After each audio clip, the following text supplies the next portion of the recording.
हे दोस्तों, मैं चिराग एक और वीडियो के साथ। तो आज हम देख रहे हैं issue forfeiture and reissue of share से रिलेटेड थर्ड वीडियो। पिछली दोनों वीडियो में मैंने आपको थ्योरेटिकल कॉन्सेप्ट बताया था और साथ में मैंने आपको एंट्रीज़ का फॉर्मेट भी कवर करा दिया था। ज़्यादातर मोस्टली एंट्रीज़ के फॉर्मेट तो कवर हो गए थे, लेकिन हमारे देखिए आज का जो मेन कंटेंट है वो है forfeiture and reissue of share से रिलेटेड फॉर्मेट का पार्ट। फिर उसका हम क्या है एग्जाम्पल के थ्रू एंट्रीज़ का पार्ट भी कवर करेंगे, जिससे आपको आइडिया हो जाए कि एग्जाम में कैसे क्वेश्चन आ सकते हैं। अब देखिए मैं तो बड़े बड़े कराऊंगा, बड़े बड़े मतलब क्या हो गया, पूरा पार्ट कवर कराऊंगा एंट्रीज़ का। एग्जाम में कैसे आते हैं कि शेयर फॉरफिटेड से रिलेटेड जो कैपिटल रिजर्व में ट्रांसफ़र होगा री इशू करने पर, वो कितना अमाउंट ट्रांसफ़र होगा। जब भी हम डिस्काउंट पे इशू करते हैं, री इशू करते हैं, डिस्काउंट पे री इशू करते हैं, तो उस केस में जनरली शेयर फॉरफिटेड में कितना अमाउंट जाएगा। तो कुछ भी आपसे पूछ सकता है, या उसके बाद ट्रांसफ़र होने के बाद अगर शेयर फॉरफिटेड में कोई बैलेंस बचता है तो कितना बच जाएगा। वो सारा पार्ट जनरली हमें कवर करना पड़ेगा। अब देखिए कुछ थ्योरेटिकल पार्ट भी है, वो भी देखेंगे। ओवर सब्सक्रिप्शन का मैंने आपको एक भी क्वेश्चन नहीं कराया, ये मान के चलिए कि मैंने आपको छोटे क्वेश्चन में कुछ भी पार्ट नहीं कराया, जैसे bank to share application to share capital, क्योंकि वो जनरली आपको आते हैं। तो एक क्वेश्चन लास्ट में मैंने आपको दिया है करने के लिए ओवर सब्सक्रिप्शन का। मैं ये देखना चाहता हूँ कि आपको स्कूलिंग के हिसाब से आपकी या अंडर ग्रेजुएट के हिसाब से कितना आता है। तो जिसका जो सॉल्यूशन है मैं आपको अगली वीडियो में प्रोवाइड कराऊंगा। एक बार मैं आपको दिखा देता हूँ। सबसे पहले देखिए ये दोनों पार्ट होंगे, फिर आपका आएंगे दो इलस्ट्रेशन, जो कि पिछले वीडियो में मैंने आपको बताया था issue of share for consideration other than cash वाला पार्ट, तो उसके दो इलस्ट्रेशन है। तो ये मुझे सही लगे इसलिए मैंने कवर कर लिए। फिर फॉर फीचर ऑफ शेयर से रिलेटेड पार्ट आएगा, रीइशू का पार्ट आएगा, और उनसे रिलेटेड आपकी जर्नल एंट्रीज आ जाएगी जो मैंने कवर कर रखी है बिल्कुल प्रॉपर। तो इसके तीन इलस्ट्रेशन हो जाएंगे, ये मान के चलिए। एक इलस्ट्रेशन आपके लिए होगा, ये रहा, give journal entry for feature and reissue of share. तो इसमें तीन है, जिससे आपको एक तरीके से क्या देखिए कॉन्सेप्ट भी क्लियर होते जाएंगे। फिर ये इलस्ट्रेशन जो दे रखा है तिरुपति लिमिटेड वाला, ये आपका पूरा का पूरा बड़ा है, जिसमें हम बोल सकते हैं कि बैंक टू शेयर एप्लीकेशन का पार्ट आ गया, ओवर सब्सक्रिप्शन भी आ गया। तो देखिए मेरे को सही लगता है एनालिटिकल टेबल, जो ये हाफ दिख रही है आपको, ये मैं जनरली बना रहा था। तो ये आज आपको वैसे मिल जाएगी, जैसे आपकी ये पर्टिकुलर वीडियो बनेगी उसके बाद सेकंड वीडियो बनेगी, तो सेकंड वीडियो में आपको मिल जाएगी, मतलब फोर्थ वीडियो जो बनेगी उसमें आपको ये क्वेश्चन का सॉल्यूशन मिल जाएगा। तो इस तरीके से बनाना है तो इस तरीके से बनाइए, नहीं तो आपकी मर्जी है, आपने जैसे स्कूलिंग में किया उसके हिसाब से बना दीजिए। क्योंकि मेरे को तो एंट्री से मतलब है कि आपको कितनी एंट्रीज आती है मैं ये देखना चाहता हूँ, ठीक। फिर अपना स्वेट इक्विटी शेयर बचेगा, अपना राइट शेयर का पार्ट बचेगा, क्या पता ESOP का पार्ट भी है तो वो भी मैं कवर करा दूँ। इस तरीके से आपके बचते जाएंगे। तो सबसे पहले हम देख रहे हैं यहाँ पे क्या बोल रखा है, अंडर सब्सक्रिप्शन। अब देखिए आपको पता है कि आपने 1 लाख शेयर पब्लिक में ऑफर किए और पब्लिक ने 80,000 सब्सक्राइब किए, तो सीधी सी बात है वो अंडर सब्सक्रिप्शन कहलाएगा। तो इस केस में आप कितने अलॉट करोगे शेयर, 80,000 ही अलॉट कर पाओगे। मतलब आपको पता है कि आपने इशू 1 लाख किए, लेकिन पब्लिक ने सब्सक्राइब कितने करे, 80 ही करे, तो आप अलॉट भी कितने कर पाओगे, 80,000 ही कर पाओगे, ये थोड़ी 1 लाख कर पाओगे। तो ज़रूरी नहीं कि जितने इशू करो उतने ही अलॉट कर पाओ। अगर अंडर सब्सक्रिप्शन का केस होता है तो उस केस में क्या होता है, जितने ऑफर करते हैं उससे कम एप्लीकेशन आती है, ठीक। In this case, considering the provision of Section 39 subsection 1 regarding minimum subscription, allotment of share is made equal to number of share applied by all the applicant। ये बोल रहा है कि मिनिमम सब्सक्रिप्शन को ध्यान में रखते हुए, जो कि मैंने आपको procedure of issue of share में बताया था। एक तो आपको पता था कि सेक्शन 39 सबसेक्शन 1, जिसमें आपको बोलता था कि एक सर्टेन या एक मिनिमम सब्सक्रिप्शन होना चाहिए, ये नहीं बताया था कितना। लेकिन जब आपने सेबी की गाइडलाइंस देखी तो उसमें क्या बताया था, 90% ऑफ होल इशू। सेबी की गाइडलाइंस को इस सेक्शन से जोड़ के मत देखना, क्योंकि ये तो कंपनीज एक्ट से रिलेटेड है। लेकिन जनरली हम सेबी की गाइडलाइंस भी फॉलो करते हैं, तो हम वो 90% का पार्ट भी देख सकते हैं, पर इसमें नहीं देखेंगे। पर इसमें क्या बोल रहा है कि जो अलॉटमेंट है, तो मैंने क्या बताया, अलॉटमेंट कितना किया जाएगा, जितने हमने क्या बोला पब्लिक ने सब्सक्राइब किए, तो पब्लिक ने कितने सब्सक्राइब किए, यानी जितने की एप्लीकेशन आई है। तो बोल रहा है equal to number of share applied by all the applicant. 80,000 की एप्लीकेशन आई है तो वही करेंगे। फिर ओवर सब्सक्रिप्शन, इसका मतलब क्या है कि हमने 1 लाख शेयर इशू करे, 1,50,000 की एप्लीकेशन आ गई। अब 1,50,000 वालों को हमको 1 लाख देने पड़ेंगे, तो उसे हम क्या बोलते हैं, प्रो रेटा। या ऐसे भी हो सकता है कि 1,50,000 में 30,000 वालों को हमने मना कर दिया, निल, और बाकी जो 120 बचे, क्योंकि आप देख सकते हो टोटल कितने हैं, 1,50,000 है, उसमें से 30 वालों को मना कर दिए, तो ये अप्लाइड है और ये अलॉटेड है। अब देखिए यहाँ पे अलॉटेड, वहाँ पे अलॉटेड क्या थे, कम थे, क्योंकि वहाँ पे इशू से जो एप्लीकेशन आई थी वो कम आई थी, तो उतने ही अलॉट कर पाए। यहाँ पे एप्लीकेशन क्या आ गई, ज़्यादा की आ गई, तो यहाँ पे हम अलॉट कितने कर पाएंगे, जितने हमने इशू किए, जितने हमने इशू किए हैं। तो 30 वालों को निल दिए। अब 120 वालों को कितने दे पाएंगे, क्योंकि हमें पता है कि अलॉट कितने कर पाएंगे, जितने इशूड किए हैं, यानी 1 लाख इशू करें और एप्लीकेशन कितनी की आ गई थी, 150, जिसमें 30 वालों को निल, और 120 वालों को कितने देंगे, 1 लाख। तो ये एक तरीके से टेबल का पार्ट बनता है, जिसे हम एनालिटिकल टेबल बोलते हैं। और एनालिटिकल टेबल से आपका क्वेश्चन सिंपल हो जाता है। लेकिन मैंने बोला कि अगर आपने अपने स्कूल में सर के अकॉर्डिंग या टीचर्स के अकॉर्डिंग जैसे भी आपको पढ़ाया तो उस हिसाब से बिना टेबल के आपने किया तो वैसे भी सॉल्व कर सकते हैं। Shares are said to be over subscribe when the number of share applied for is more than the shares offered for the issue. तो यहाँ पे क्या बोल रहा है कि जो शेयर ऑफर किए गए थे इशू के उससे ज़्यादा नंबर ऑफ शेयर अप्लाई आ गए, एप्लीकेशन ज़्यादा की आ गई। No company can allot more shares than the share offered for the issue. तो सीधी सी बात है, मैंने आपको बताया कि यहाँ पे अलॉटेड शेयर कितने होंगे, इशूड शेयर के बराबर हो जाएंगे। एक company can allot share by any of 3 alternative. अब देखिए यहाँ पे नीचे वही एग्जांपल दे रखा है कि जैसे मैंने आपको बोला कि 1 लाख की जगह 150 की एप्लीकेशन आ गई, तो यहाँ देखिए क्या बोल रहा है, all applicants are allotted share on pro rata basis. फिर एक मैंने क्या बताया कि some of the applicant may be allotted share in full and the applicant to whom no shares are allotted the application money is refunded. ये मैंने आपको नहीं बताया, पर देखिए ऐसे भी आ सकता है कि मैंने मान के चलो कि बोला कि 150 की एप्लीकेशन आ गई, ठीक है, अलॉट कितने कर पाऊंगा 1 लाख की, क्योंकि मैंने इशू ही कितने कर रहे हैं 1 लाख के, और पब्लिक ने अप्लाई कितने के लिए कर दिया 1,50,000 के लिए। तो यहाँ पे बोल रहा है कि कुछ एप्लीकेंट को तो क्या कर देंगे, सम ऑफ द एप्लीकेंट में भी अलॉटेड शेयर इन फुल, और ये बोल रहा है कि एप्लीकेंट जिनको शेयर अलॉट नहीं करे तो उनकी मनी रिफंड कर दी जाएगी। तो ये मान के चलिए कि 1 लाख वालों को 1 लाख दे दिए, ये हो गया, और बाकी जो बचे 50,000 उनको कितने देंगे, निल, ये हो जाएगा, ठीक है। इसी तरीके से क्या बोल दिया कि कुछ एप्लीकेंट्स को आप फुल में अलॉट करोगे, ठीक, and some applicants are allotted share on pro rata basis. अब ये बोल रहा है कि कुछ को आप फुल करोगे और कुछ को आप प्रोरेटा बेसिस पे। तो इसमें ऐसे हो सकता है, जैसे मैंने बोला कि 1 लाख की जगह 150 की एप्लीकेशन आ गई, तो आप ऐसे बोल सकते हो कि कुछ को मतलब जैसे 20 वालों को आपने क्या दे दिया, 20,000 दे दिए, एप्लीकेशन कितनी की आ गई थी 150 की, अलॉट कितने कर पाओगे 1 लाख की। अब देखिए 150 में से 20 गए तो अभी भी ज़्यादा ही आ रहे हैं, 130 इक्वल नहीं आ रहे कि 80 के इक्वल आ जाए, तो 130 वालों को कितने दे पाओगे, 80 ही दे पाओगे। तो आप क्या बोलते हो, 1.3 के बदले में 0.80, 1.3 के बदले में 0.80। अगर आपको समझ में नहीं आया प्रोरेटा का मतलब क्या है तो इसके थ्रू समझिए, आपको आ जाएगा। या मैं एक एग्जांपल नॉर्मल सा बताता हूँ आपको कि मान लो कि आपने 1 लाख शेयर क्या करे, इशू करे, एप्लीकेशन आ गई कितने की, 4 लाख की, ठीक है, या 4 की जगह मान लो 3 लाख की आ गई, ये आ गई, ठीक है। अब उसमें से 1 लाख वालों को तो आपने रिजेक्ट कर दिया क्योंकि वो छोटे छोटे होल्डर थे, बाकी 2 लाख वालों को आपने प्रोरेटा कर दिया। तो प्रोरेटा मतलब क्या है, 2 लाख वालों को 1 लाख दोगे तो 2 के बदले में 1 दोगे, यानी जिसने 10,000 शेयर अप्लाई कर रहे हैं उसको 5,000 दोगे, जिसने 6,000 कर रखे उसको 3,000 दोगे, ऐसे बोल रखा है, ठीक। तो यहाँ पे यही बोल रखा है, pro rata allotment mean the ratio of total number of share allotted to a class of applicants to the total number of share applied for by that class of applicant. वो क्लास ऑफ एप्लीकेंट जितने apply कर रहा है उसके proportion में उनको कितने share allot किए गए हैं उसे बोलते हैं प्रोरेटा। तो जितने के लिए अप्लाई किया, अप्लाई कितने के लिए करा, 10,000 शेयर के लिए, ठीक है। एप्लीकेशन सॉरी अप्लाई गलत बोल दिया मैंने, आर लिमिटेड ने इशू कितने करे एप्लीकेशन 10,000, पब्लिक ने अप्लाई कितने के लिए करा 15,000 शेयर के लिए। तो इसका मतलब क्या है, ज़्यादा आ गई, ओवर सब्सक्रिप्शन हो गया, तो कंपनी क्या करेगी, प्रोरेटा अलॉट करेगी। मान के चलो रिफंड नहीं कर रही, ये नहीं बोल रही कि 5,000 वालों को रिफंड कर देंगे और बाकी 10,000 वालों को फुल देंगे, तो उसमें तो क्या होगा, 1 के बदले में 1 होगा। लेकिन यहाँ पे हम क्या बोल रहे हैं, जिन्होंने 15,000 के लिए टोटल अप्लाई करा है उनको 10,000 ही अलॉट कर पाएंगे। तो इसका मतलब क्या है, 1.5 के बदले में 1, या ऐसे भी बोल सकते हो 3 के बदले में 2।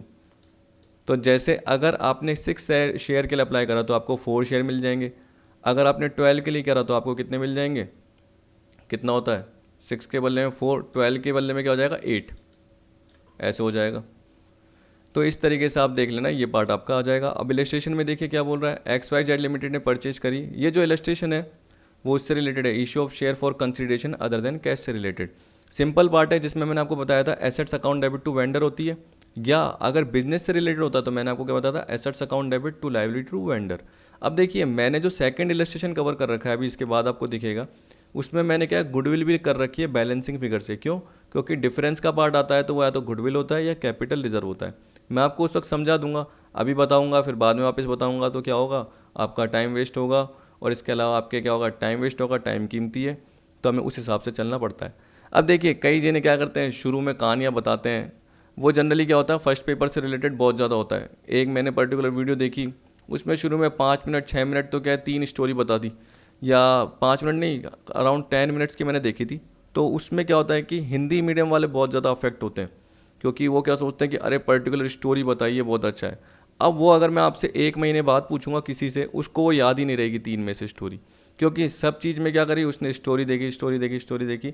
तो मेन आपको क्या है कि पर्टिकुलर एक ही स्टोरी याद रख लीजिए, एक कॉन्सेप्ट याद रख लीजिए, उसको आप सॉल्व कीजिए किताब में, कॉपी में, इससे अच्छा तो आपको जल्दी आएगा। ठीक है, वो तो क्या होती है, एक तरीके से आपका माइंड घुमाने की या पागल बनाने की टेक्निक होती है, जो कि मेरे को इतनी अच्छी नहीं आती, पता नहीं क्यों नहीं आती।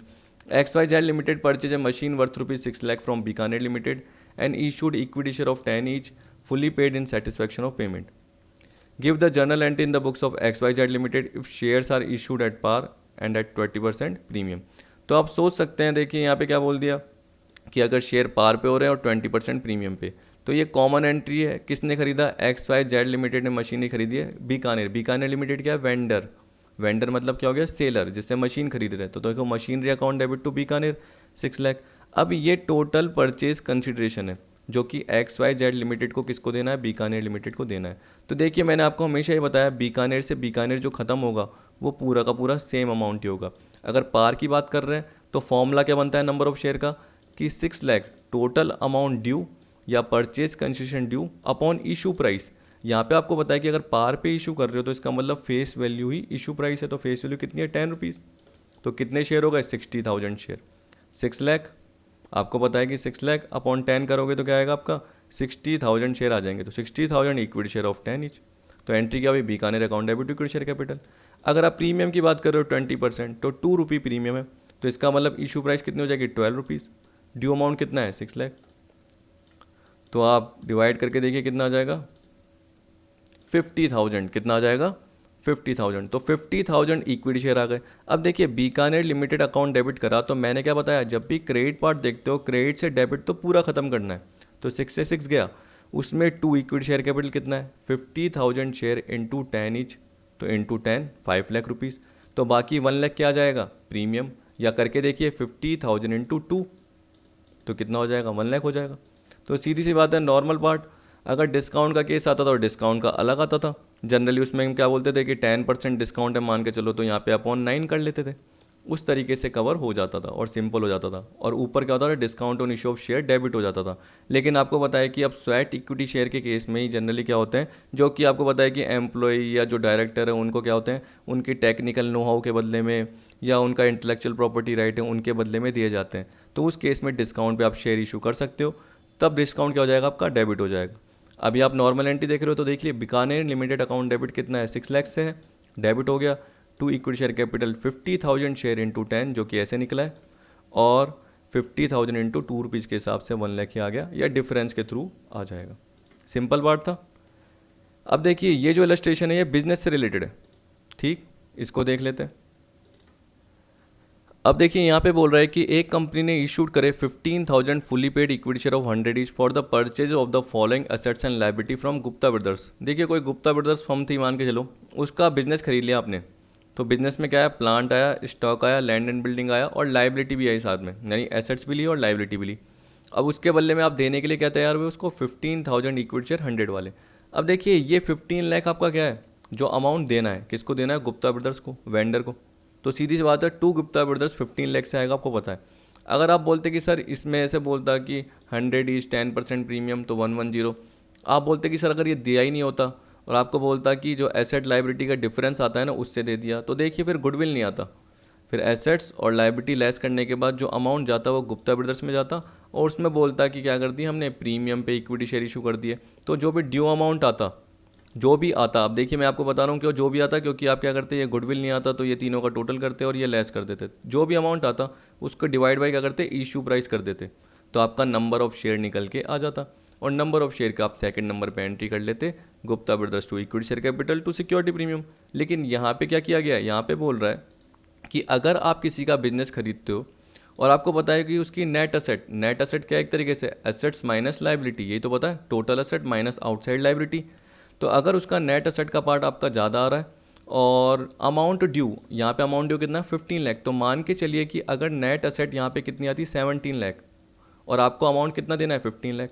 तो 2 लाख आपका फ़ायदा हो गया, वो होता है कैपिटल रिजर्व। कैपिटल रिजर्व क्या होता है? क्रेडिट होता है, फ़ायदा। ठीक है, उसी तरीके से उल्टा बोल दीजिए, कहने का मतलब यहाँ पे कम कर दीजिए नेट असेट को, जैसे बोल दीजिए 14 लाख। तो आप सोचिए कि नेट एसेट 14 लाख की है और जो आपको अमाउंट देना है वो 15 लाख का देना है, तो ज़्यादा दे रहे हो, जबकि बिजनेस की एसेट क्या मिल रही है, नेट एसेट कम मिल रही है। तो 1 लाख का क्या हो गया, लॉस के फॉर्म में दिखा दिया। तो किस फॉर्म में दिखा दिया, गुडविल के फॉर्म में दिखा दिया। जरूरी नहीं है लॉस हो, क्योंकि देखिए उसका बिजनेस अच्छा चलता हो तो आपका बाद में फ़ायदा हो सकता है, तभी हम लॉस नहीं बोलते, क्या बोलते हैं जनरली, गुडविल के फॉर्म में दिखा रहे हैं। तो यहाँ पे बोल रहे हैं plant account debit, stock account debit, land and building. देखिए प्लांट, ये स्टॉक, या लैंड एंड बिल्डिंग, और ये टू क्रेडिटर दे दिया। अब देखिए टू गुप्ता बिल्डर से 15 लाख दे रखा होगा यहाँ पे नीचे, ये रहा, ठीक है। तो आप देख सकते हैं ये goodwill account debit balancing figures आ गया 2 लाख। ऐसे भी देख लीजिए, देखिए 6 + 4 10, 10 लाख 50 आ गया। 10 लाख 50 + 350 कितने होते हैं, 14 लाख। 14 में से आपका 1 गया, तो मैंने भी आपको क्या बताया, 13 लाख की नेट एसेट हो रही है यहाँ पे। आपको पता है कि आपको 13 लाख की नेट एसेट मिली और उसके बदले में गुप्ता ब्रदर्स को आपने कितने दे दिए, शेयर, 15 लाख रुपीज़ की वैल्यू के शेयर दे दिए। ज़्यादा नहीं दिए क्या, हाँ ज़्यादा दिए। तो इसका मतलब 2 लाख का आपका क्या हो गया, लॉस के फॉर्म में हो गया। तो वो किस में दिखाएंगे, गुडविल अकाउंट डेबिट। अब देखिए गुप्ता को हमने क्या दिए थे, शेयर दिए थे, तो Gupta's brother account debit equity share capital, normal. तो इस तरीके से आपका पार्ट आ जाता है। अब आपका दे रखा है फॉरफीचर और रीइशू ऑफ शेयर का पार्ट। फॉरफीचर का पार्ट देखेंगे, फिर उसकी पहले एंट्रीज देख लेंगे, फिर रीइशू का पार्ट देखेंगे। अब देखिए फॉरफीचर का मतलब क्या हो गया, जब शेयर होल्डर उससे हमने अलॉटमेंट का पार्ट मांगा, नहीं दे पाया, फर्स्ट कॉल का पार्ट दे मांगा, नहीं दे पाया, तो हमने उसके बाद फॉरफिट कर दिए, ऐसा हो सकता है। क्या पता हम सेकंड कॉल तक भी रुके, या ये हो सकता है कि देखो उसने एप्लीकेशन दे दी, अलॉटमेंट दे दी, अब फर्स्ट कॉल मांगी नहीं दी, सेकंड कॉल मांगी नहीं दी, तो उसके बाद हमने फॉरफिट कर दिए। फॉरफिट का मतलब क्या हो गया कि अब जो भी पर्टिकुलर ड्यू अमाउंट था जो हमको मांगना था वो हम नहीं मांगेंगे अगली बार, क्योंकि हमें पता है कि हमने फॉरफिट कर दी है। मान के चलो कि फर्स्ट कॉल के बाद हमने फॉरफिट कर दी, तो हम सेकंड कॉल उससे नहीं मांगेंगे, और वो सारा का सारा अमाउंट जो भी हमने अलॉट किया था, सारा का सारे शेयर्स जो भी अलॉट किए थे वो कैंसिल हो जाएंगे। अब वो शेयर होल्डर के पास राइट नहीं रहेगा हमसे मांगने का, और सारी की सारी अथॉरिटी किसके पास आ जाएगी, शेयर्स की, कंपनी के पास आ जाएगी। अब कंपनी उन शेयर्स को रीइशू कर सकती है, ठीक है। याद रखना यहाँ पे नोटिस दिया जाएगा एक तरीके से सामने वाले को कि आपने ड्यू अमाउंट नहीं दिया है, तो मिनिमम 14 डेज़ का नोटिस देना पड़ेगा। एक चीज़ और बता देता हूँ कि यहाँ पे जनरली कोई स्पेसिफिक प्रोविज़न नहीं दे रखे हैं, कंपनीज एक्ट में ऐसे बोल रखा है। अगर आर्टिकल्स में डिसाइड हो गया कि इस तरीके से फॉरफिट करेंगे, तो जैसे आर्टिकल्स में बोला वैसे नहीं, जो टेबल एफ अप्लाई हो जाती है। टेबल एफ के रूल होते हैं 28 से 34, ये पढ़ के देखना, यही बोल रखा है जो मैं आपको बता रहा हूँ।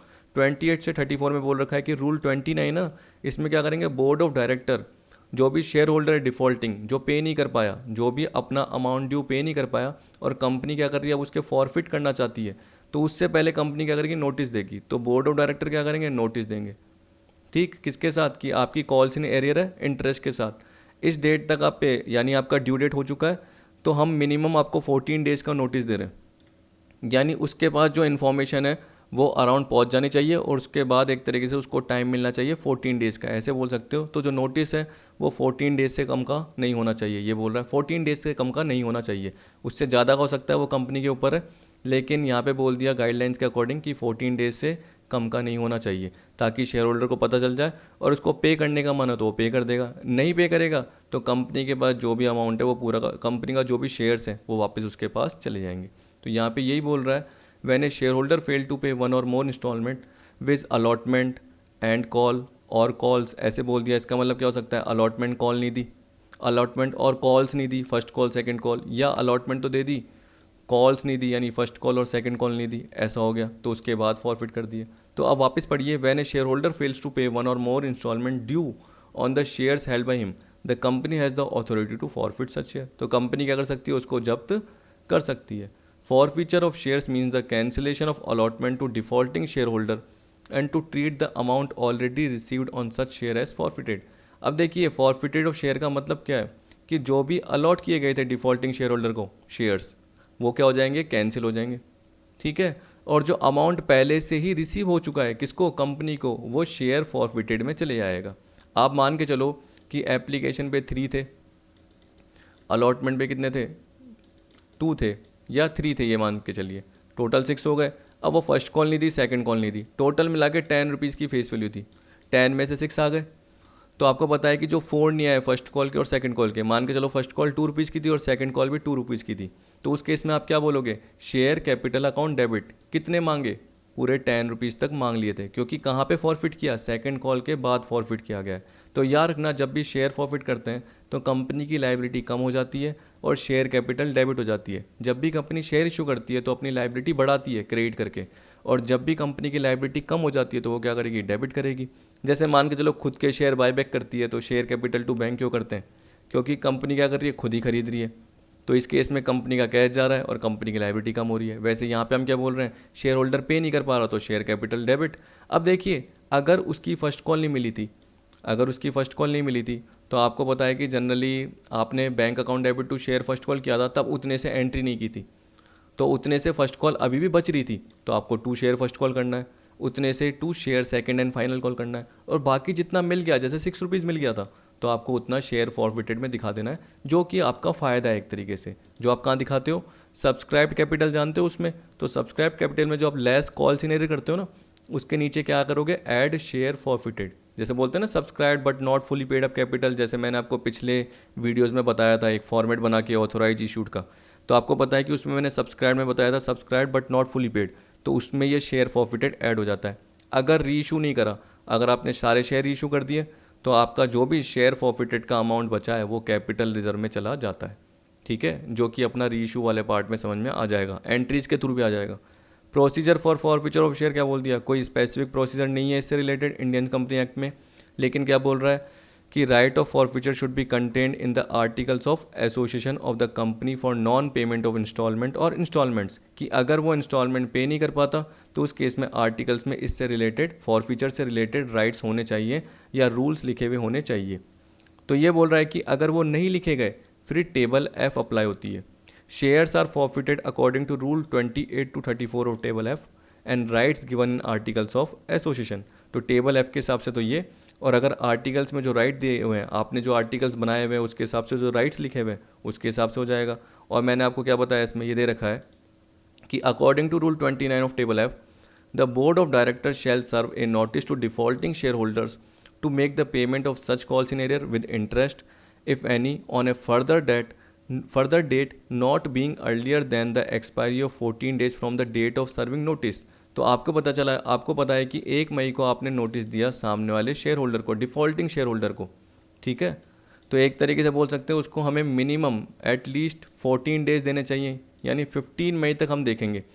अगर वो कॉल सिनेरियर के साथ इंटरेस्ट का पार्ट नहीं पे कर पा रहा तो हम क्या कर देंगे, उसके शेयर फॉरफिट कर देंगे। It shall be stated there in that in the event of non payment up to the specified date, जो कि ये हो गई, it share shall be liable for forfeiture. तो मिनिमम 14 डेज़ का नोटिस होना चाहिए, मैक्सिमम तो आप फिर 16 डेज़ का दो, 18 डेज़ का दो, ये बोल रहा है मिनिमम, ठीक है। The forfeiture of share under the provision of article may be made only for non payment of instalment and not for any other reason. इसका मतलब देखिए वो शेयर होल्डर को हम बोल रहे हैं और उसने पेमेंट नहीं करा, तो आप ये मत करना कि अगर मान के चलो कि उसने आपसे लोन लिया है, शेयर होल्डर ने क्या कर रखा है, कंपनी से लोन लिया है और वो लोन का पेमेंट नहीं कर पा रहा तो आपने उसके शेयर फॉरफिट कर दिए, ऐसा नहीं करना। वो नॉर्मल इंस्टॉलमेंट टाइम पे दे रहा था, एप्लीकेशन, अलॉटमेंट, फर्स्ट कॉल, लेकिन आपने किस वजह से फॉरफिट कर दिए कि उसने जो भी ड्यू अमाउंट है, कौन सा, लोन से रिलेटेड, उसने कंपनी से लोन लिया था, लोन का अमाउंट नहीं दे पा रहा था तो आपने उसके शेयर फॉरफिट कर दिए, ये गलत हो जाएगा। तो ये बोल रहा है कि सिर्फ रीज़न क्या होना चाहिए, नॉन पेमेंट ऑफ इंस्टॉलमेंट, कि बंदे ने इंस्टॉलमेंट नहीं दी इसलिए फॉरफिट कर दिए, बंदे ने इंस्टॉलमेंट नहीं दी इसलिए फॉरफिट कर दिए।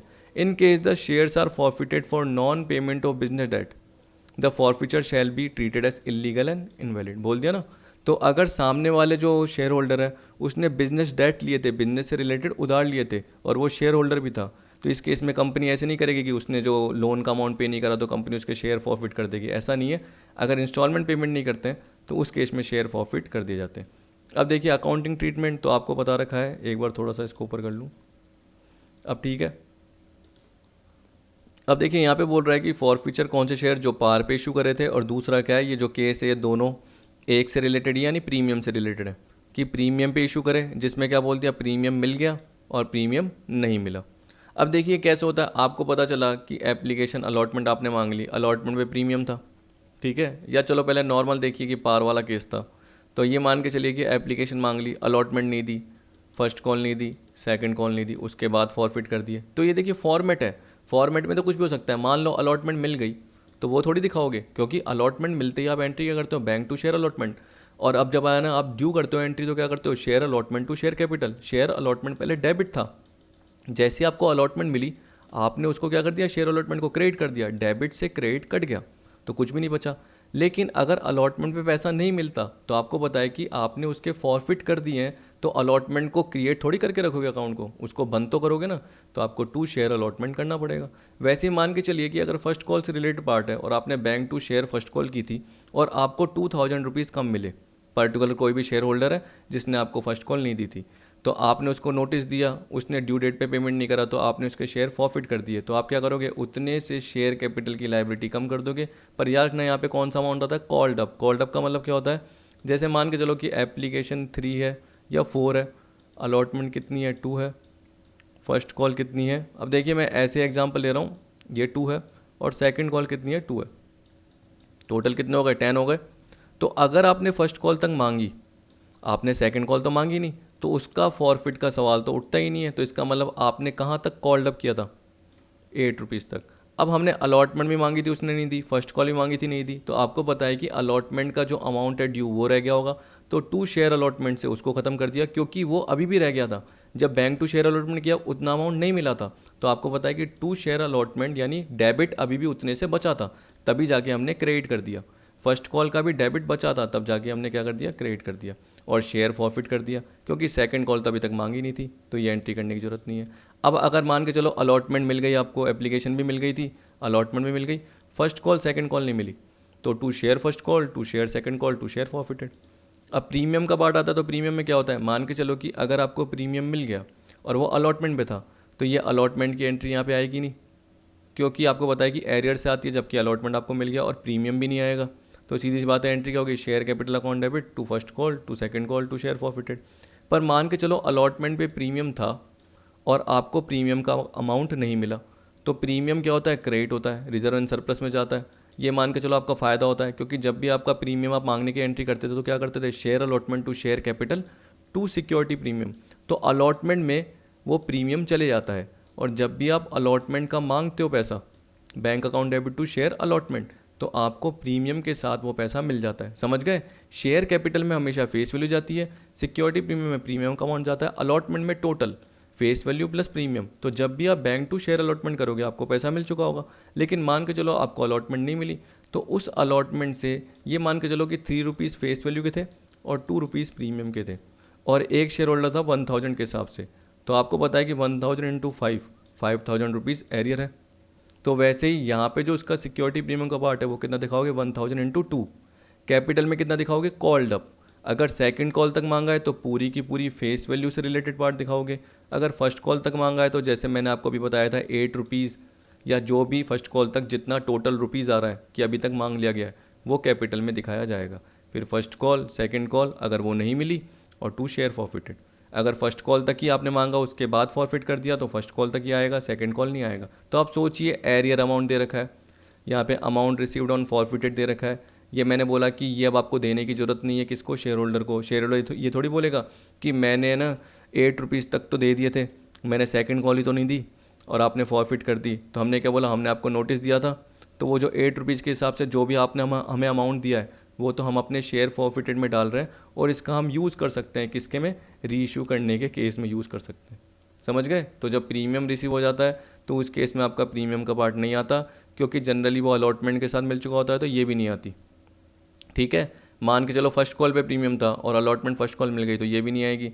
क्या पता सेकंड कॉल के बाद आपने फॉरफिट कर दिया क्योंकि सेकंड कॉल नहीं मिली थी, तो सेकंड कॉल सिर्फ आएगी, ऐसा होता है। तो अगर आपको पता चला कि अलॉटमेंट के साथ प्रीमियम है, प्रीमियम नहीं मिला, तो सिक्योरिटी प्रीमियम को डेबिट करना है। और एक और चीज़ याद रखना कि जो शेयर फॉरफिटेड है जब भी, तो जैसे आपको अमाउंट रिसीव्ड हुआ तो आप खुद सोचिए कि सिक्योरिटी प्रीमियम मिला ही नहीं, तो यहाँ तो वैसे भी नहीं होगा, यहाँ तो वैसे भी सिक्योरिटी प्रीमियम होगा ही नहीं, क्योंकि जब्त किसके किए हैं, फॉरफिट, जिसने नहीं दिए, यानी डिफ़ॉल्टिंग शेयर होल्डर। तो यहाँ पे कोई टोटल शेयर थोड़ी आ रहे हैं, यहाँ पे उसी के आ रहे हैं जिसके जो डिफ़ॉल्टर है शेयर होल्डर। ठीक है, तो आपको पता है कि सिक्योरिटी प्रीमियम उसका वैसे भी नहीं मिला होगा, तो यहाँ थोड़ी आएगा। उसी तरीके से मान के चलिए अगर सिक्योरिटी प्रीमियम मिल गया तो जनरली हम क्या बोलेंगे, सिक्योरिटी प्रीमियम मिलने से क्या होता है, bank account debit to share allotment कर चुके हैं। ठीक है, बैंक टू शेयर अलॉटमेंट, और प्रीमियम उस अलॉटमेंट में चले जाता है, तो शेयर फॉरफिटेड में दिखाने की ज़रूरत ही नहीं है। तो शेयर फॉरफिटेड में जनरली क्या दिखाओगे, ये बोला शेयर फॉरफिटेड में प्रीमियम का पार्ट आता ही नहीं है, तो चाहे मिले तब भी नहीं आएगा और चाहे नहीं मिले तब भी नहीं आएगा। नहीं मिले तो वैसे ही नहीं आएगा, क्योंकि सिक्योरिटी प्रीमियम को आपने क्या कर दिया, डेबिट कर दिया है। अब देखिए री इशू का पार्ट आ रहा है, लेकिन उससे पहले हम फॉरफिटेड का क्या कर रहे हैं, इलस्ट्रेशन कवर कर रहे हैं। इसमें क्या बोल रहा है ये, कमल लिमिटेड ने पब्लिक में 40,000 इक्विटी शेयर इशू करे थे 10 रुपीज़ के हिसाब से फेस वैल्यू है, जिसमें 3 पर शेयर एप्लीकेशन, 2 अलॉटमेंट है, 3 फर्स्ट कॉल है और 2 सेकंड कॉल है। ठीक। मिस्टर गणेश जिसको 400 शेयर अलॉट किए थे, उससे रिलेटेड नेसेसरी जनरल एंट्री करनी है इन केसेस में। पहला केस है Ganesh could pay only application money on his failure to pay allotment in first call, his share were forfeited. अब देखिए मैं सेकंड केस अभी नहीं पढ़ रहा, नहीं तो कन्फ्यूजन होगा। आप पहले सिर्फ फर्स्ट केस की तरफ ध्यान रखिए। अब ऐसे सोचिए कि इसके बाद ये लाइन आ जाती, यानी एक ही एंट्री होती, कहने का मतलब ये सेकंड केस नहीं होता, क्योंकि सेकंड केस अभी सोचने की जरूरत ही नहीं है। तो ये बोल रहा है कि गणेश ने सिर्फ एप्लीकेशन मनी दी और क्या नहीं दी, अलॉटमेंट और फर्स्ट कॉल नहीं दी, उसके बाद उसके शेयर फॉरफिट कर दिए गए। इसका मतलब सेकंड कॉल तो मांगी ही नहीं गई है।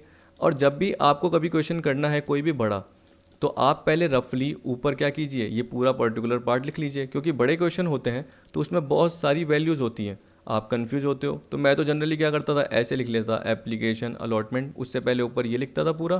किसी की अगर कॉल नहीं आई तो गणेश लिख के ऐसे लिख देता था allotment first call, calls in arrear, ताकि मेरे को ध्यान रखता था। अगर मुझे पता है कि कॉल्स इन एडवांस है तो मैं क्या लिखता था कि calls in advance received with allotment, ऐसे लिख देता था, ताकि मेरे को ध्यान रहे कि कॉल्स इन एडवांस मिली है। तो मैं पूरा क्वेश्चन कभी क्या करता था, वापस पढ़ता ही नहीं था। एप्लीकेशन अलॉटमेंट फर्स्ट कॉल कितना हो गया 3, तो टोटल मिला के कितना हो गया 8 रुपीज़। तो आपने कॉल्ड अप कितना करा 8 रुपीज़, सेकेंड कॉल तो अभी तक मांगी नहीं है। तो कैपिटल में कितना जाएगा 400 शेयर इंटू 8, 40,000 मत कर देना, गणेश से रिलेटेड ही करनी है। मैंने क्या बताया, जो डिफ़ॉल्टर है उससे रिलेटेड ही आपको करनी है। अब थोड़ा ऊपर कर दूँ तो आप देख सकते हैं 400 इंटू 8। ठीक। अब क्या नहीं आई थी, अलॉटमेंट नहीं आई थी, फर्स्ट कॉल नहीं आई थी, तो 2 share allotment, 2 share first call. ठीक है। आप चाहे देख सकते हो अलॉटमेंट कितनी थी, अलॉटमेंट थी, थोड़ा ऊपर कर लूँ एक बार, 2 रुपीज़ के हिसाब से, और फर्स्ट कॉल थी 3 रुपीज़ के हिसाब से। तो आप देख सकते हैं 400 इंटू 2 800 और 400 इंटू 3 1200। तो शेयर फॉरफिटेड में आप देख सकते हो कितना आ गया पार्ट आपका, 3200 में से 2000 गए तो बाकी बचे 1200। अब देख लेना, आपको सिर्फ एप्लीकेशन मनी है ना, तो एप्लीकेशन मनी के हिसाब से देख लेना कितनी मिली है, 400 इंटू 3 के हिसाब से देख लेना। ऊपर एप्लीकेशन 3 रुपीज़ के हिसाब से थी, ये रही। तो जितना मिल चुका होता है वो शेयर फॉरफिटेड में चले जाता है। अब सेकंड केस देखिए क्या बोल रहा है। सेकंड केस बोल रहा है कि एप्लीकेशन अलॉटमेंट मिल गई थी, लेकिन अमाउंट जो ड्यू रह गया था वो किस पे रह गया था, कॉल्स पे रह गया था, मतलब फर्स्ट कॉल और सेकंड कॉल, वो नहीं मिला था, तो उसके शेयर फॉरफिट कर दिए। अब देखिए एंट्री क्या होगी, equity share capital account debit, to equity share first call, to equity share second call, to share forfeited. अब देखिए इसमें रटना नहीं है, आपको पता है कि सेकंड कॉल तक मांग ली गई थी, तो मतलब 3 रुपीज़ एप्लीकेशन के, 2 अलॉटमेंट के, 3 फर्स्ट कॉल के, 2 सेकंड कॉल के, टोटल कितने मांग लिए गए 10 रुपीज़ के हिसाब से। तो 400 शेयर इंटू 10, तो कॉल्ड अप में कितना जाएगा 4000, दिख गया। अब देखिए फर्स्ट कॉल 3 रुपीज़ के हिसाब से थी, जो आप ये देख सकते हैं इसमें निकाली थी अपन ने, तो 400 इंटू 3, नहीं तो ऊपर देख लेना आपको समझ में आ जाएगा। सेकंड कॉल 2 रुपीज़ के हिसाब से थी, तो 400 इंटू 2, तो आप देख सकते हैं शेयर फॉरफिटेड का आपका कितना आ गया 2000। या ये भी देखिए एप्लीकेशन 3 है और अलॉटमेंट 2 है, और आपको क्या मिली है, एप्लीकेशन अलॉटमेंट ही मिली है, तो 400 इंटू 5 कितना आ जाएगा 2000 आ जाएगा। ठीक। इसी को मैं प्रीमियम वाले केस में कन्वर्ट कर सकता हूँ, लेकिन वो मैंने कवर कर रखा है अगले वाले पार्ट में, ताकि आपको इनसे रिलेटेड भी दिक्कत ना हो। ठीक। तो यहाँ क्या बोल रहा है, अरुण लिमिटेड ने इशूड करे 40,000 इक्विटी शेयर और ₹10 ईच एट ए प्रीमियम और ₹2 पर शेयर पेबल, 3 पर शेयर ऑन एप्लीकेशन। अब देखिए आपको पता है कि 10 रुपीज़ वाले 2 रुपीज़ के प्रीमियम पे, मतलब 12 रुपीज़, जिसमें से 3 रुपीज़ एप्लीकेशन है, 5 रुपीज़ पर शेयर इंक्लूडिंग प्रीमियम है अलॉटमेंट पे। तो यहाँ पे हम बोल सकते हैं कि 3 रुपीज़ क्या है फेस वैल्यू और 2 रुपीज़ क्या है प्रीमियम के। एप्लीकेशन के कितने हैं 3 रुपीज़ है, फर्स्ट कॉल के कितने हैं 2 रुपीज़ है, और बैलेंस सेकंड कॉल पे है। तो बैलेंस मतलब क्या हुआ, अगर आप ये ऐसे कराया आपने 3 + 2, तो इसको आप 10 बोल सकते हो, 10 + 2। ठीक। तो आपको पता है 3 + 3 6 + 2 8, 10 में से 8 गए तो 2, तो सेकंड कॉल पे 2 रुपीज़ थे। मिसिज महिमा जिसको 800 शेयर अलॉट किए थे, एक शेयर होल्डर थी जिसको 800 शेयर अलॉट किए थे। तो यहाँ पे कभी कभी क्या होता है, ऐसा होता है कि अप्लाइड, और आपका कभी कभी ओवर सब्सक्रिप्शन का भी पार्ट आता है, तो याद रखना आपको अलॉटेड कवर करना है। Give necessary journal entries for forfeiture in the books of the company in the following cases. Mrs महिमा कुड नॉट पे allotment and first call money, her share were forfeited after the first call. अब देखिए आपको पता है कि उसके share first call के बाद जब्त कर लिए, तो हम क्या बोलेंगे 3+3+2। क्या नहीं दिया? अलॉटमेंट नहीं दिया और फर्स्ट कॉल नहीं दिया। अगर अलॉटमेंट नहीं दिया तो उस पर सिक्योरिटी प्रीमियम भी नहीं आया होगा, तो सिक्योरिटी प्रीमियम को डेबिट कर दिया गया।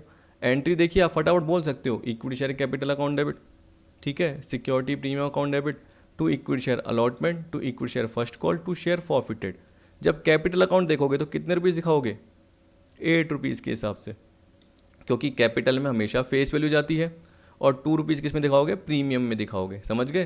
तो आप देख सकते हो उसके 800 शेयर के हिसाब से 8 रुपीज़, 800 के हिसाब से प्रीमियम का पार्ट 1600।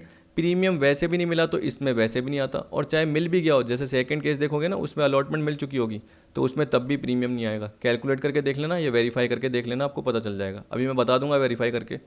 तो देखिए, अलॉटमेंट जो मिली वो कितने के हिसाब से थी? 5 रुपीज़ के हिसाब से। याद रखना, इस पर प्रीमियम के साथ आता है, क्योंकि जब भी आप शेयर अलॉटमेंट मांगते हो तो share allotment to share capital to security premium करते हो, और जैसे आप बैंक टू शेयर अलॉटमेंट करते हो तो आपको जो अमाउंट मिलता है वो क्या मिलता है? पूरा का पूरा इशू प्राइस पे, कहने का मतलब फेस वैल्यू प्लस प्रीमियम के साथ मिलता है।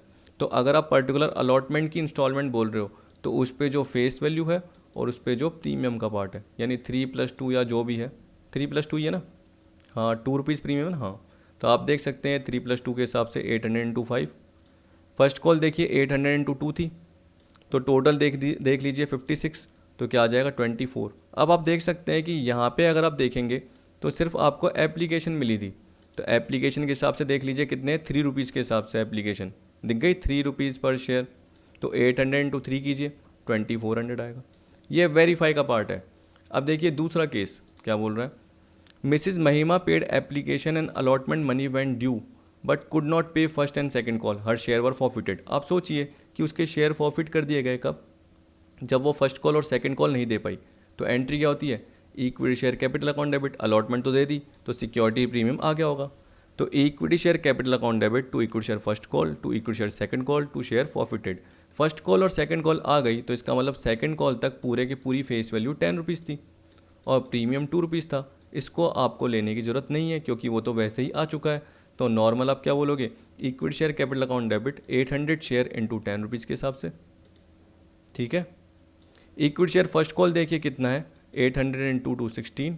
तो आप खुद सोचिए कि अलॉटमेंट का पार्ट करने की ज़रूरत ही नहीं थी और सिक्योरिटी प्रीमियम ये कैंसिल करने की ज़रूरत ही नहीं थी क्योंकि अलॉटमेंट पे प्रीमियम मिल चुका था। तो हम बोलेंगे कि जनरली वो पार्ट आपका आ चुका है, ठीक है। तो फॉरफिट करने की ज़रूरत ही नहीं है उससे रिलेटेड, फॉरफिट नहीं, सॉरी, कहने का मतलब उतना दिखाने की ज़रूरत ही नहीं है। फॉरफिट तो शेयर कर ही रहे हैं ना। 2 इक्विटी शेयर सेकंड कॉल कितना आ गया? 800 इंटू 2 1600, 2 रुपीज़ था ना। तो आप देखिए 8000 में से अगर ये जाएंगे 32 तो बाकी कितने बचेंगे? 4800 बचेंगे। अब आप खुद देखना, एप्लीकेशन का जो हम पार्ट बोल रहे थे वो कितना था? एप्लीकेशन का आप देखना 3 रुपीज़ के हिसाब से था।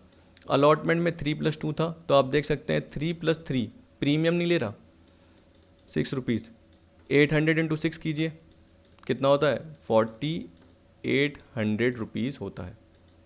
तो इसका मतलब चाहे प्रीमियम आपको मिल भी जाए वो शेयर फॉरफिटेड में नहीं दिखेगा। और वेरीफाई क्या हो गया कि प्रीमियम का पार्ट यहाँ पे नहीं आएगा क्योंकि प्रीमियम का पार्ट आपको बैंक टू शेयर अलॉटमेंट पे मिल चुका है और आपने उतने से सिक्योरिटी प्रीमियम के पार्ट को पहले ही क्या कर दिया था? क्रेडिट कर दिया था।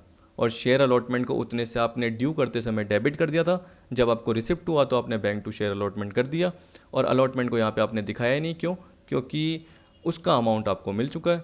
ठीक, सीधी सी बात। तो इस तरीके से आपका पार्ट आता है। अब आपका ये इलस्ट्रेशन दे रखा है, ये री इशू से रिलेटेड है। तो री इशू के पहले फॉर्मेट का पार्ट देख लेते हैं। सिंपल सा पार्ट है, बेसिक है, ज़्यादा टिपिकल नहीं है। ये बोल रहा है जो फॉरफिटेड शेयर होते हैं ये कंपनी की क्या बन जाती है? प्रॉपर्टी बन जाती है। इसका मतलब क्या हो गया? कंपनी को अब शेयर होल्डर जो भी डिफ़ॉल्टेड है उसको जो भी उनका अमाउंट उसने पे किया था, चाहे जितना भी पे करा हो, चाहे कम पे किया हो, एप्लीकेशन अलॉटमेंट दे दी, एप्लीकेशन अलॉटमेंट फर्स्ट कॉल दे दी, लेकिन सेकंड कॉल नहीं दे पाया तो फॉरफिट कर दी। तो ये नहीं कि वो एप्लीकेशन अलॉटमेंट फर्स्ट कॉल का अपना अमाउंट मांगेगा। क्या बोलेगा? मेरे 1000 शेयर हैं, मैंने 8 रुपीज़ के हिसाब से तो पे किए थे, मुझे 8000 रुपीज़ दीजिए। कंपनी बोलेगी नहीं, क्योंकि हमारी जो पॉलिसी, हमारे जो आर्टिकल्स है उसके हिसाब से क्या है, हमने आपके फॉरफिट कर दिए। अब ये हमारी एसेट बन गई है, इसको हम क्या कर सकते हैं? री इशू कर सकते हैं। अब री इशू किस पे कर सकते हैं? पार पे भी कर सकते हैं, प्रीमियम पे भी कर सकते हैं और डिस्काउंट पे भी कर सकते हैं, ठीक है। और ये बोल रहा है कि कंपनी अपने आर्टिकल के हिसाब से कभी भी कन्वीनियंट है उस हिसाब से रीइशू कर सकती है, पार पे, प्रीमियम पे, डिस्काउंट पे। अब आप क्या बोलोगे? सर डिस्काउंट पे तो शेयर रीइशू होते ही नहीं है। तो याद रखना, हो सकते हैं, रीइशू की बात कर रहे हैं। इशू नहीं होते लेकिन रीइशू हो सकते हैं। तो इस केस में हम क्या बोलेंगे, जो प्रोहिबिशन का पार्ट था जो कि मैंने आपको सेक्शन 53 बताया था, आप चाहे ऊपर देख सकते हैं, ये वाला यहीं पे दिख जाएगा, ये रहा। Any share issued by company at A discounted price shall be void, जो कि सेक्शन 53 में बोल रखा था। लेकिन स्वेट इक्विटी शेयर में आप डिस्काउंट पे इशू कर सकते थे। लेकिन अब याद रखना कि नॉर्मल शेयर भी अगर आप फॉरफिट करने के बाद रीइशू करते हो तो डिस्काउंट पे कर सकते हो। नॉर्मल शेयर रीइशू बोल रहा हूँ, इशू नहीं बोल रहा, याद रखना। क्यों? क्योंकि सेक्शन 53 के प्रोविजन इस पर अप्लाई नहीं होते, ऐसे बोल रहा है। ठीक, तो ये पॉइंट लोगों को पता नहीं रहते हैं और लोग बोलते हैं कि सर कि आपने तो बताया था कि डिस्काउंट पे इशू नहीं कर सकते, तो रीइशू में क्यों कर रहे हैं? क्योंकि जनरली प्रोविजन अप्लाई नहीं होता। तो ये बोला the provision of section 53 of companies act 2013 do not apply on reissue of forfeited share at discount. इसका मतलब आप डिस्काउंट पे शेयर इशू कर सकते हो, क्योंकि प्रोविजन ऑफ सेक्शन क्या बोलता है, मना करता है, प्रोहिबिट करता है कि आप डिस्काउंट पे शेयर इशू नहीं कर सकते, जबकि यहाँ पे आप कर सकते हो क्योंकि यहाँ पे रीइशू का पार्ट है। ठीक है, पर यहाँ पे यार रखना, जो भी रीइशू करते हैं जब भी हम, वो कितने हद तक कर सकते हैं बोल रहा है।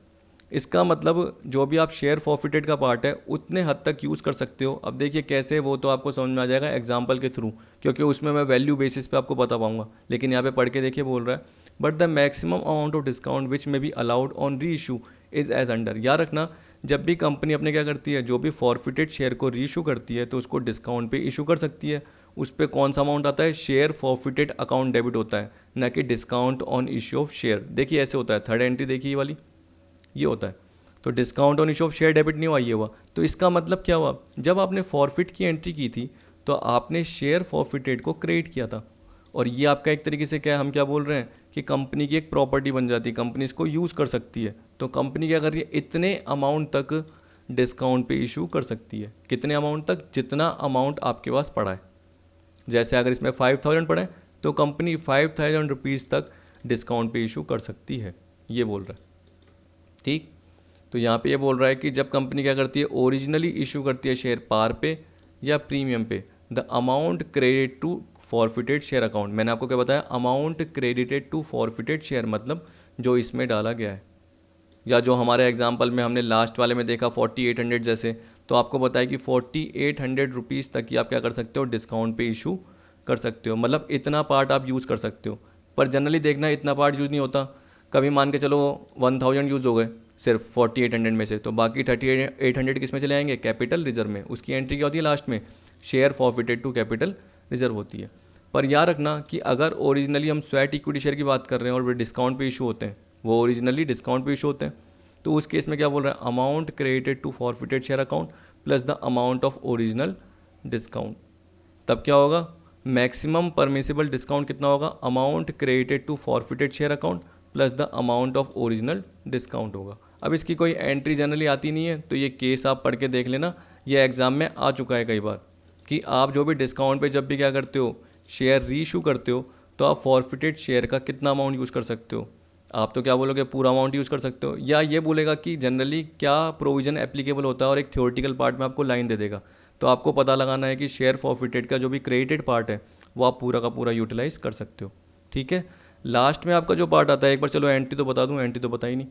देखिए ये बोल रहा है कि अगर पार पे इशू करो तो बैंक टू शेयर कैपिटल।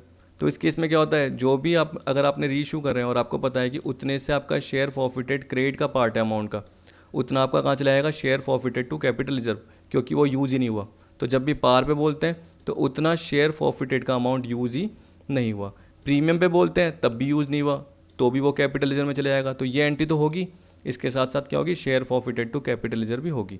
तो जब भी हम रीइशू करते हैं तो कैपिटल रिजर्व में ट्रांसफ़र की एंट्री होती है अगर शेयर फॉरफिटेड के बैलेंस बचता है, शेयर फॉरफिटेड का अमाउंट बचता है। Bank account debit, share forfeited to share capital अगर डिस्काउंट पे रीइशू किए गए हैं। इसके बाद अगर बैलेंस बच जाता है तो जनरली हम क्या बोलेंगे, share forfeited account debit to capital reserve. तो तीनों ही केस में लास्ट में एक एंट्री होती है, transfer of balance in forfeited share account. ये बोल रहा है शेयर फॉरफिटेड में जो भी बैलेंस बच जाएगा वो कहाँ जाएगा, कैपिटल रिजर्व में जाएगा। ठीक है, और ये जो आपको वर्किंग नोट दे रखा है, ये तो मैंने इसलिए बना के दे रखा है ताकि आपको एक कॉन्सेप्ट कवर हो जाए। ये बोल रहा है कि if part of the forfeited share are issued, मान के चलो कि अगर 1000 शेयर फॉरफिट किए थे, उसमें से कंपनी ने 600 शेयर ही रीइशू करे, तो ये बोल रहा है कि जो क्रेडिट में फॉरफिटेड शेयर का जो भी अमाउंट था, जिसे हम बोलते हैं total profit on forfeited of share upon 1000 share, और यहाँ पे क्या बोलेंगे, रीइशू कितने करे, 600, यहाँ क्या बोलेंगे 1000, यहाँ क्या बोलेंगे 600। तो 600 के हिसाब से प्रॉफिट निकल के आ जाएगा, जिसको हम बोलेंगे प्रॉफिट ऑन री इशू ऑफ फॉरफिटेड शेयर। उसमें से जो हमने क्या करा, जब री इशू करा और डिस्काउंट पे री इशू करा, ये माइनस कौन सा वाला पार्ट है, ये वाला bank account debit, share forfeited account debit, जिसको हम बोलते हैं लॉस ऑन री इशू। री इशू करते समय कितना लॉस हुआ, कितना कम अमाउंट मिला, तो उसे हम बोलते हैं फर्दर डिस्काउंट ऑन री इशू। ठीक है, ये लेस करेंगे तो बाकी जो पार्ट है वो आपका कैपिटल रिजर्व में चले जाएगा। इसका मतलब क्या हुआ, 1000 शेयर का पूरा पार्ट कैपिटल रिजर्व में नहीं गया, सिर्फ 600 शेयर का पार्ट ही गया है। तो बाकी जो 400 के शेयर का अभी भी पार्ट बचेगा वो अभी भी शेयर फॉरफिटेड अकाउंट से क्रेडिट में दिखाया जाएगा। इसका मतलब अभी भी वो सब्सक्राइब कैपिटल के नीचे शेयर फॉरफिटेड के फॉर्म में ऐड किया जाएगा। कॉल सिनेरियो लेस होता है, उसके नीचे शेयर फॉरफिटेड आता है, किसमें, सब्सक्राइब कैपिटल में। याद रख लेना। अगर आपको समझ में नहीं आ रहा तो अभी मैं आपको एक एग्जांपल कवर करा रहा हूँ। देखिए ये तो मैंने कवर करा दिया था दोनों, अब ये इलस्ट्रेशन है, इसके थ्रू आपको समझ में आ जाएगा और पूरे आपके डाउट क्या हो जाएंगे, क्लियर हो जाएंगे। अब देखिए यहाँ पे क्या बोल रहा है, भावना लिमिटेड ने फॉरफिट किए 400 share of 10 each ₹8 called up. इसका मतलब यहाँ तक ही मांगे थे, ये मान के चलो सेकंड कॉल नहीं मांगी थी।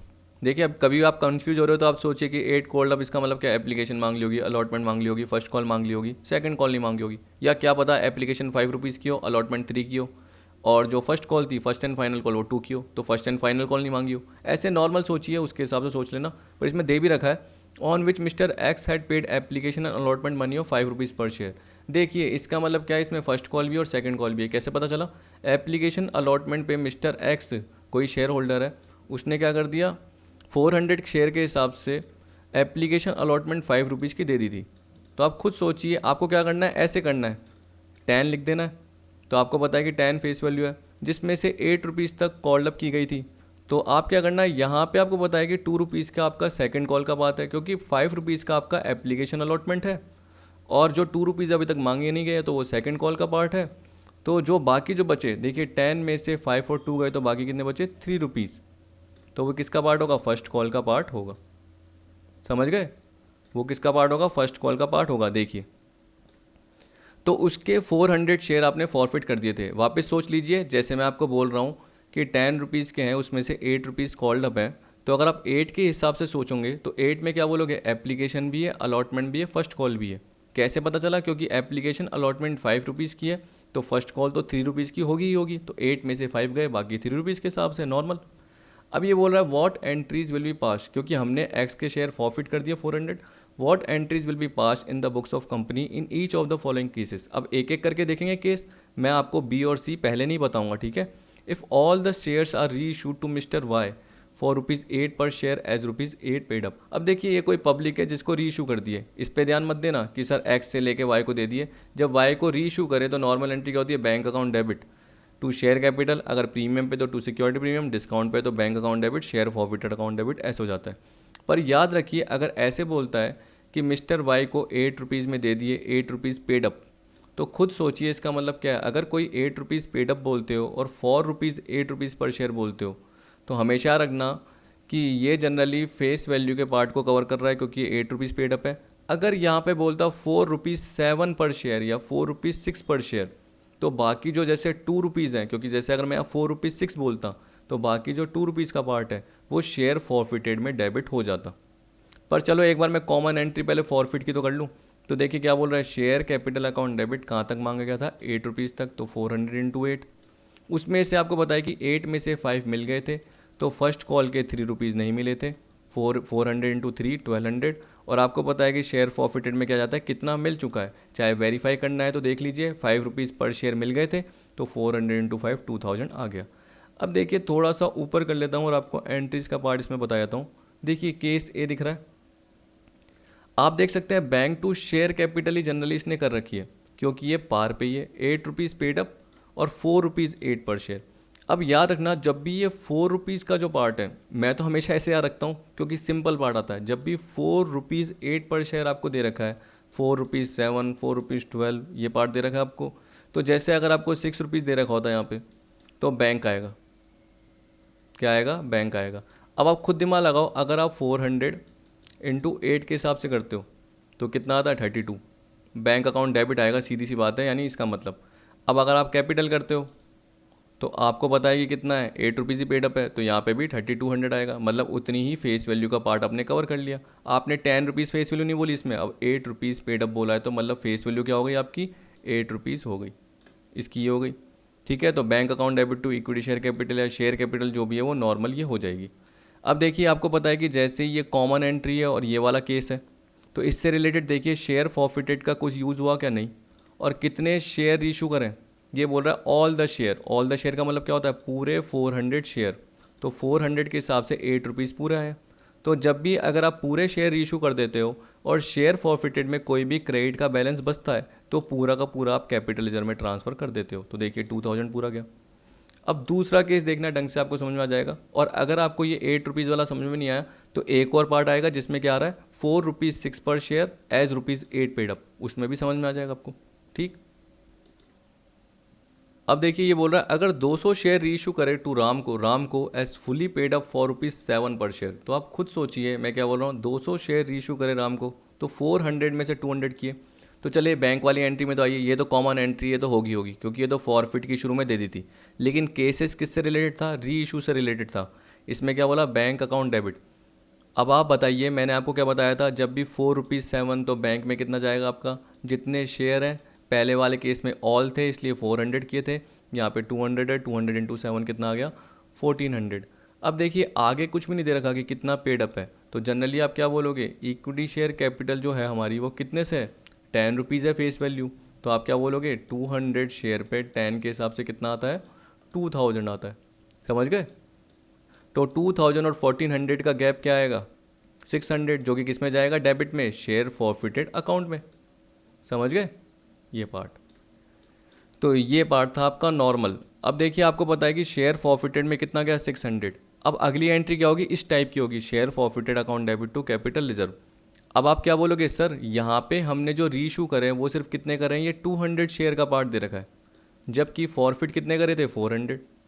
तो आपको मैंने ये बताया था कि जितने मैं रीइशू करता हूँ उतने से ही मैं share forfeited to capital reserve की एंट्री करता हूँ। याद रखना, जितने हमने रीइशू करे, अगर हमने पूरे रीइशू करे, जो कि हमने पूरे किए थे पहले केस में, तो इसलिए हमने देखा था कि शेयर फॉरफिटेड का कितना बैलेंस बच रहा है। ठीक है, अभी मैं क्या बता रहा हूँ कि ये 400 शेयर है और हमने रीइशू कितने करे हैं, 200 शेयर किए हैं।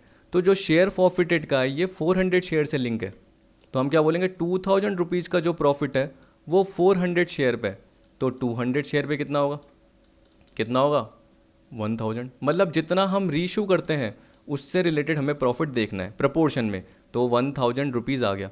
1000 रुपीज़ में से हमने कितना यूज़ कर लिया, 600 का। तो हमेशा याद रखना, जब भी शेयर फॉरफिटेड अकाउंट का आपका क्रेडिट बैलेंस बता रहा है, तो जितने आपने रीइशू कर रहे हैं उतने से रिलेटेड आप क्या कर सकते हो, शेयर फॉरफिटेड अकाउंट को डेबिट कर सकते हो। तो 1000 में से आपने 600 डेबिट कर दिए, मतलब डिस्काउंट पे रीइशू कर सकते हो, तो बाकी जो 400 है वो कैपिटलाइजर में जाएंगे।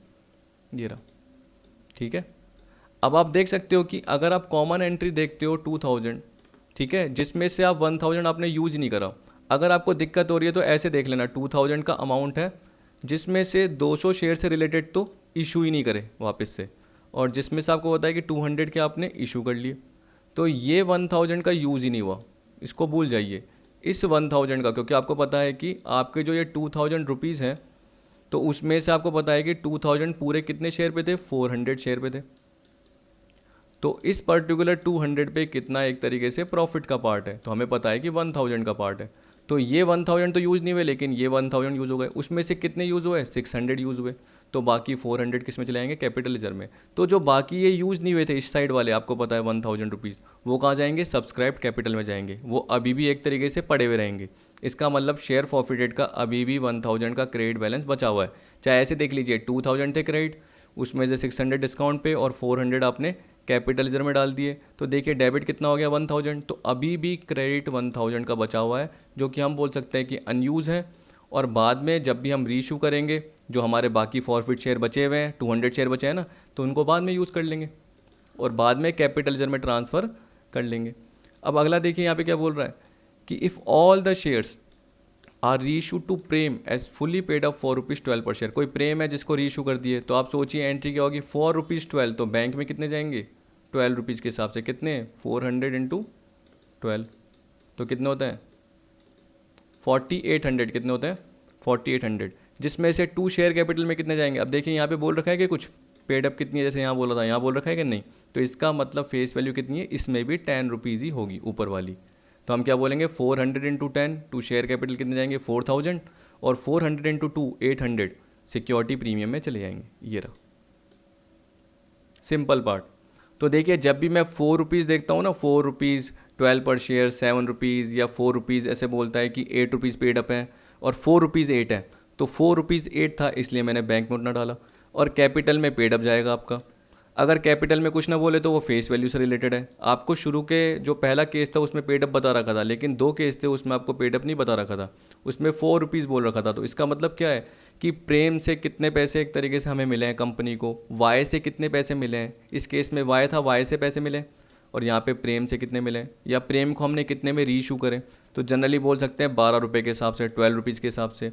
फेस वैल्यू 10 रुपीज़ है और 2 रुपीज़ प्रीमियम है। अब देखिए यहाँ पे ऑल की बात कर रहा था, ऑल का मतलब क्या हुआ, अगर आप कॉमन एंट्री देखोगे तो कॉमन एंट्री में शेयर फॉरफिटेड के कितने थे 2000 रुपीज़ थे, और आप देख सकते हो कि यहाँ पे कोई यूज़ हुआ क्या, नहीं हुआ, और कॉमन है तो कॉमन के केस में आएगा share forfeited to capital reserve. मान के चलिए कि अगर सिर्फ आप 300 शेयर ही रीइशू करते तो 300 इंटू 12 यहाँ पे आता 3600, समझ गए, यहाँ पे आता 300 इंटू 10 और 300 इंटू 2।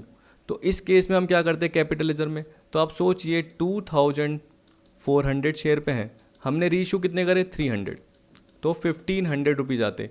अब इस 1500 का यहाँ कहीं यूज़ नहीं हुआ, जैसे यहाँ पे ये यूज़ हुआ था डेबिट, तो यूज़ नहीं हुआ, तो इसका मतलब क्रेडिट हमारे पास बचा हुआ था, तो इसको हमने कैपिटल रिजर्व में डाल दिया।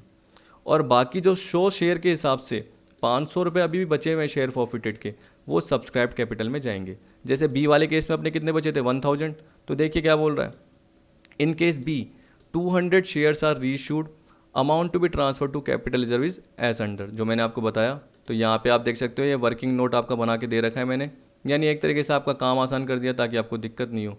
1000 उसमें 600 गए तो बाकी कितने बचे 400, ठीक है।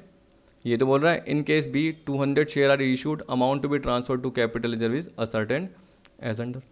अब अगला इलस्ट्रेशन देखिए जिससे आपको थोड़ा सा और पार्ट समझ में आ जाएगा। देखिए ये बोल रहा है वंदना लिमिटेड ने फॉरफिट किए 200 शेयर ऑफ 10 ईच, किसके हिसाब से 8 रुपीज़ कॉल्ड अप के हिसाब से, इशू किस पे की है पार पे, on 1 April 18 to mister Arun, on which he had paid ₹6 per share on application and allotment. ठीक, यहाँ पे बोल रहा है कि वंदना लिमिटेड ने 200 शेयर फॉरफिट कर दिया जो कि किसको इशूड किए गए थे उस वक्त 1 अप्रैल 18 को मिस्टर अरुण के। तो मिस्टर अरुण के 200 शेयर थे, 10 रुपीज़ के हिसाब से थे फेस वैल्यू कंपनी के, उस पर 8 रुपीज़ मांगे गए थे और कंपनी ने क्या कर दिया फॉरफिट कर दिया। मिस्टर अरुण ने उस पर क्या कर दिया था 6 रुपीज़ पर शेयर के हिसाब से एप्लीकेशन अलॉटमेंट दे दी थी। तो आपको पता है कि इसका मतलब वो फर्स्ट कॉल नहीं दे पाया। अब देखिए ये भी सिंपल बात है, बेसिक आप देख सकते हो कि 8 रुपीज़ कॉल्ड अप है, जैसे मैं इसको एक बार हटा दूँ। हाँ, तो ऐसे मान के चलिए कि अगर आपको पता है कि 8 रुपीज़ हैं, उसके बेसिस पे आप बोलोगे एप्लीकेशन अलॉटमेंट के क्या है 6 रुपीज़ है, तो बाकी 2 रुपीज़ किसके होंगे फर्स्ट कॉल के होंगे, और जो ये 2 रुपीज़ है सेकंड कॉल के ये तो मांगे ही नहीं गए, तो टोटल मिला के 10 रुपीज़। ठीक, out of this 160 share were reissued to Mr Ravi for ₹6 per share as ₹8 paid up. अब देखिए एक बार मैं आपको ऊपर वाले पार्ट में मिला देता हूँ, सेम टू सेम पार्ट है। ये तो मुझे आपको घर के लिए देना चाहिए था, लेकिन कोई बात नहीं, मैंने 3 इलस्ट्रेशन तो वैसे भी कवर कर रखे हैं ना घर के लिए मतलब आपके सॉल्व करने के लिए, तो आप प्रैक्टिस कर सकते हैं। आप देखिए यहाँ पे आपको ₹8 पेड अप दे रखा है और यहाँ पे दे रखा है ₹4 तो ₹4 का मतलब बैंक अकाउंट डेबिट कितना होगा 8 रुपीज़ होगा। तो इधर देख सकते हैं कि 4 रुपीज़ कितना है, कि जब भी जिसको रीइशू करे जैसे रवि को, तो रवि ने 6 रुपये पर शेयर कंपनी को दिए, किसको वंदना लिमिटेड को, और कंपनी ने क्या करे उसको 8 रुपीज़ वाले शेयर दिए। तो इसका मतलब फेस वैल्यू कितनी है 8 रुपीज़ पेड अप, और बैंक में कितना आएगा 6 रुपीज़, तो बाकी शेयर फॉरफिटेड में कितना डेबिट हो जाएगा 2 रुपीज़ के हिसाब से। Give necessary general entry for forfeiture. अभी हमने देखा 8 रुपीज़ कॉल्ड अप थे जिसमें से एप्लीकेशन अलॉटमेंट के 6 रुपीज़ आ चुके थे, तो जो बाकी हम क्या बोलेंगे कि 2 रुपीज़ के हिसाब से वो पार्ट क्या एक तरीके से किस में जाएगा शेयर फर्स्ट कॉल में जाएगा। यहाँ पे देखिए थोड़ा सा गलत लिख दिया मैंने, इसको छोड़िए, ये देखिए बिल्कुल ठीक है, शेयर कैपिटल 200 इंटू 8। अब देखिए इसको मैं सही करके बता देता हूँ, 200 शेयर है और इनटू किसके हिसाब से 2 रुपीज़ के हिसाब से, क्योंकि 8 रुपीज़ कॉल्ड अप में एप्लीकेशन अलॉटमेंट के 6 रुपीज़ आ चुके हैं, तो फर्स्ट कॉल कितने की नहीं 2 रुपीज़ की नहीं आई, तो 200 शेयर पे 2 रुपीज़ के हिसाब से 400। अमाउंट सही लिखा हुआ है, यहाँ पे गलती है, इसको सही कर देंगे बाद में। टू शेयर फॉरफिटेड में देखोगे कितने 1200 है, चाहे वेरीफाई करके भी देख लेना। एप्लीकेशन अलॉटमेंट के 6 रुपीज़ है, 200 इंटू 6 करोगे 1200 होंगे। अब देखिए री इशू कितने करें, bank account debit 160 into 6, forfeit कितने हो गए 160 इंटू 2, और शेयर कैपिटल में पेड अप से रिलेटेड। तो 4 रुपीज़ जब भी ऐसा पार्ट आए तो आपको पता है कि बैंक को डेबिट करना है। शेयर कैपिटल में कितना पार्ट आएगा वो आप देख लेना, अगर पेड अप दे रखा है तो ठीक है, नहीं तो आपको 10 रुपीज़ के हिसाब से करना था। तो आपको पता है कि शेयर फॉरफिटेड में जो आपका पार्ट आता वो 4 रुपीज़ आता। अगर यहाँ पे 10 रुपीज़ करते हैं और यहाँ पे 6 रुपीज़, तो यहाँ पे आपका 4 रुपीज़ का पार्ट शो होता। तो bank account debit share forfeited account debit to share capital का पार्ट है 160 इंटू 6, 160 इंटू 2 और 160 इंटू 8। अब देखिए इसमें भी रटना नहीं है, आपको पता है कि share forfeited to capital ledger में कई जने क्या बोलते हैं सर 1200 में से 320 गए। आपने तो बताया था सर कि क्रेडिट का पार्ट है, उसमें से कितना यूज़ हुआ है वो देख लो, जितना डिस्काउंट के फॉर्म में, या इसको हम क्या बोलते हैं लॉस ऑन री इशू। शेयर फॉरफिटेड को लॉस ऑन री इशू करते समय कंपनी को इतने पैसे नहीं मिले और 6 रुपीज़ के हिसाब से मिले। मिलने कितने के हिसाब से चाहिए थे 8 रुपीज़ के हिसाब से, मिले किसके हिसाब से 6 रुपीज़ के हिसाब से, तो 2 रुपीज़ लॉस हो गया। तो लोगों ने क्या बोला कि सर इसमें से लेस किया बाकी आ गया। आप देख लेना नहीं आएगा, क्योंकि आपने गलती क्या करी है कि जितने री इशू हुए हैं उसके हिसाब से कैपिटल लेजर में जाते हैं। तो अगर आप देखना कि 1200 रुपीज़ के हिसाब से हम बोलेंगे वो कितने शेयर पे हैं 200 शेयर पे, इस पे ध्यान मत देना ये वाले पे। तो 160 पे कितने होंगे देखिए निकाल के कितने होते हैं। ये हो गया 6, 960 कितने 960। तो आप ये बोल सकते हैं कि जो 200 शेयर्स के हिसाब से आपका जो पार्ट आएगा 200 शेयर के हिसाब से आपके कितने 1200 रुपीज़ पे 200 शेयर है, तो 160 शेयर्स पे कितने रुपीज़ होंगे 960 रुपीज़ हो जाएंगे। तो 160 शेयर्स के हिसाब से आपके 960 रुपीज़ है, 960 में आपने 320 लेस कर दिए। ठीक है, नीचे आप पार्ट देख सकते हैं, मैंने कैलकुलेट किया कि नहीं करा, फिर भी मैं आपको वापस से वर्किंग बता देता हूँ कैसे।